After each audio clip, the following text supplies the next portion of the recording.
I've been contemplating a big question since the Knights of the Fallen Empire expansion in Star Wars The Old Republic. Why did the Emperor have children? An intriguing question, right?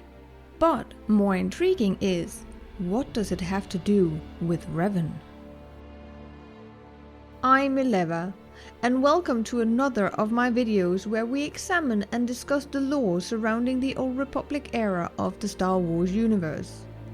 If you are a Star Wars fan, then make sure to subscribe to my channel, especially if you are looking for more journeys through the Old Republic. So sit back, relax, and enjoy your journey. So why did the Sith Emperor have children? Like many similar power-hungry characters in the Star Wars universe, he only ever seemed to be fueled by his own ambition of immortality, even if that meant him being the only living being in the galaxy. That is, until we meet him in a new body on a highly advanced planet in the unknown regions, called Zakuul.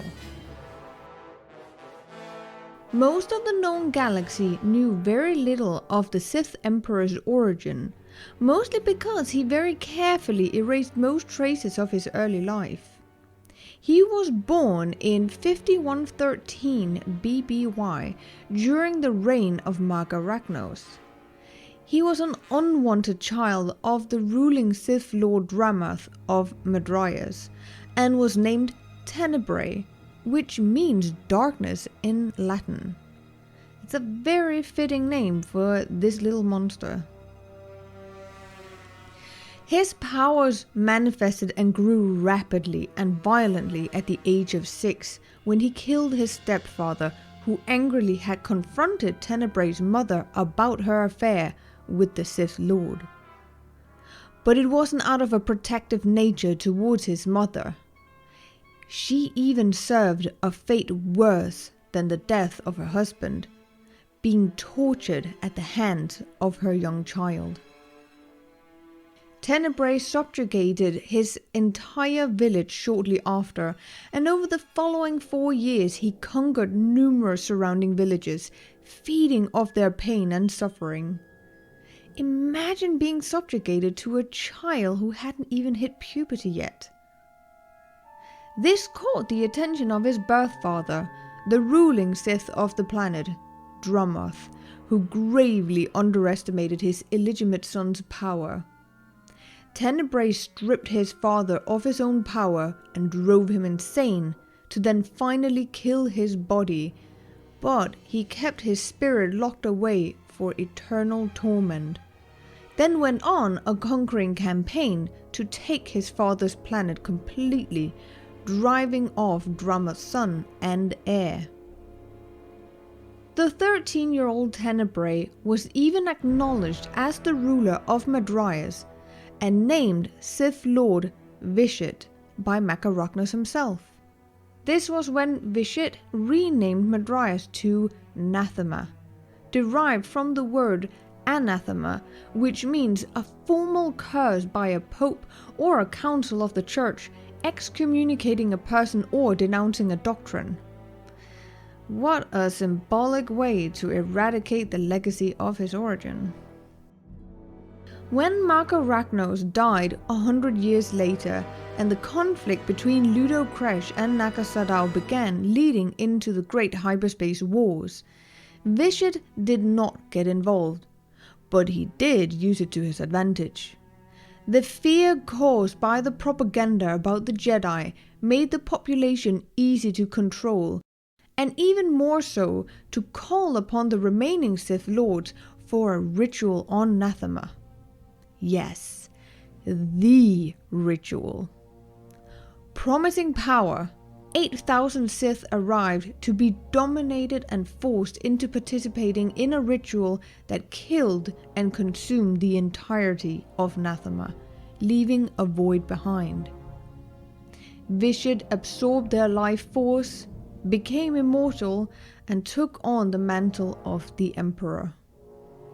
As the Sith Emperor, he took the people of the remnant Sith Empire to Dromund Kaas.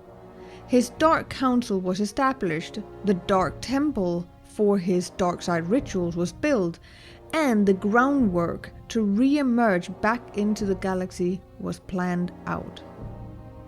The Emperor set in motion the Mandalorian Wars, inciting the town of Mandalore to do what all Mandalorians do: conquer.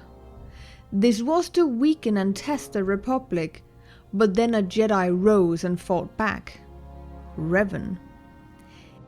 He won the war at a very high cost, and sought out the source of this chaos, which led to the Sith Emperor being given the chance to dominate this charismatic leader and send him back to the Republic as Darth Revan to weaken the Republic even further in what was known as the Jedi Civil War.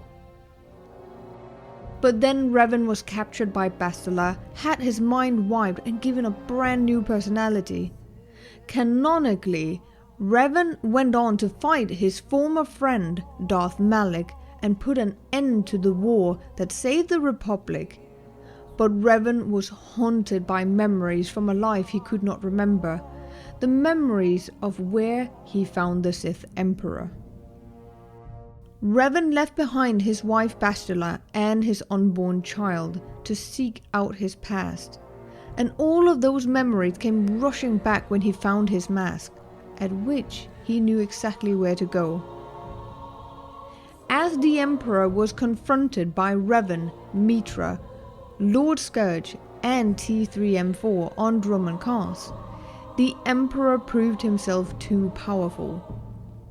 Whether he would have been if Lord Scourge hadn't betrayed Revan or not is a discussion for another time, but Mitra was struck down as well as T3, and Revan was locked away and tortured by the Emperor and his Dread Masters for 300 years, having his life prolonged with Sith alchemy, until the day the Emperor would invade the Galactic Republic. Okay, I think we have established that the Sith Emperor is not a kind person. His past speaks to his personality, lack of empathy and ambitions. So why did the Emperor seemingly change around the time of the start of Star Wars: The Old Republic, withdrawing from the public completely and even establishing a whole new life and a whole new empire in unknown space on Zakuul?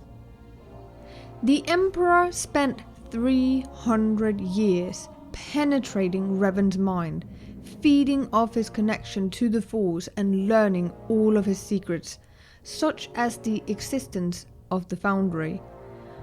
But this connection to Revan's mind went the other way as well.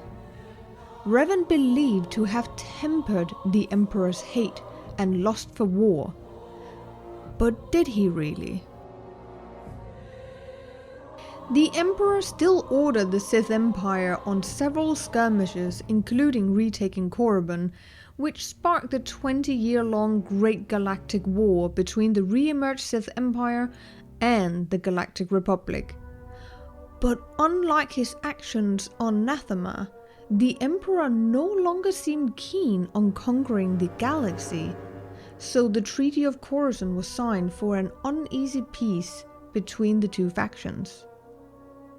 And by the time of the start of Star Wars: The Old Republic, the Emperor had withdrawn completely, gone quiet, and let his council and his wrath make the decisions. But this was of course only within known space. We do not know exactly when the Emperor traveled to Zakuul, but it seems very plausible to have happened during the 300 years of Revan's imprisonment, both because he only started using host bodies after Revan's assassination attempt, and we know he had a body on Dromund Kaas at the same time as he went to Zakuul, but also because it would have had to have been long enough to be dubbed the Eternal Emperor from an unnaturally long life. It is possible that he went to Zakuul to have several entry points to the galaxy in his plan to conquer, and he came across a tribal-like civilization who worshipped a pantheon of machine gods. The Emperor took a warrior named VALKORION as a host body.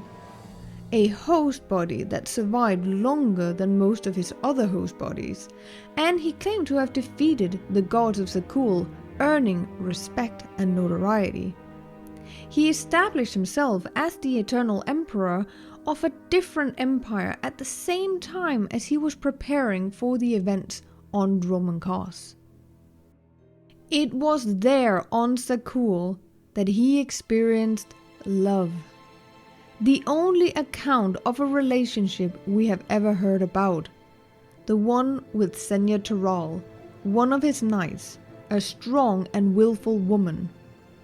She describes him very differently than any other account of the Emperor, one who listened to her and cared about her opinions. They were happy, and she eventually became pregnant and gave birth to the twins Arkan and Thexan, approximately 4 years before the Treaty of Coruscant.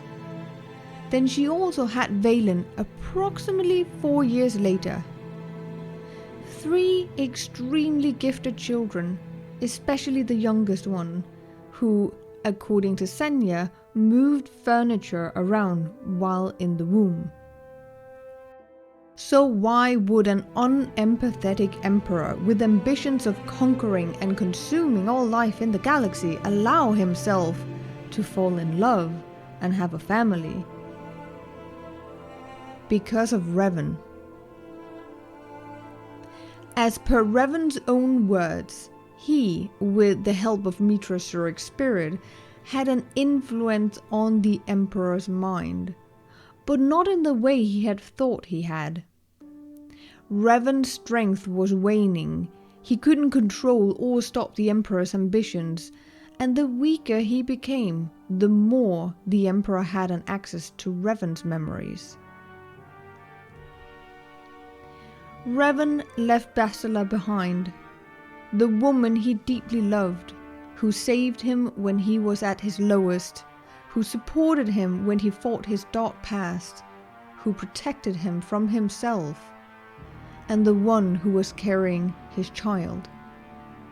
For 300 years, this was most likely the only bright memory he held onto, and he most likely was yearning for his wife and child, which could have caused the part of the Emperor that was VALKORION to open up to love, loyalty, and family. But by the time Vaylin was born, war had been raging between the Sith Empire and the Galactic Republic. All that death reawakened the Emperor and yanked him back into the person he had always been. Cold, calculated, and a conqueror. This explains why VALKORION changed towards Senya and his children. He showed no interest in his sons other than a tool for his conquest, and even more cruelly towards Vaylin, who was locked away to condition her mind in order to let her father have greater control over her volatile powers. Even upon his son Thexan's death, he seemed to care very little, and saw it more as an opportunity to control Arkan. But Senya did say that they were happy and that they loved each other. It can of course be argued that this was all a means to an end, which could also make sense if you compare it to most of the ambitious Sith Lord stories through Star Wars history. Exar Kun, Darth Malgus, Darth Bane, Darth Sidious, to just name a few. They did not have an interest in fleshly matters or emotional relationships, or at least they would get rid of it.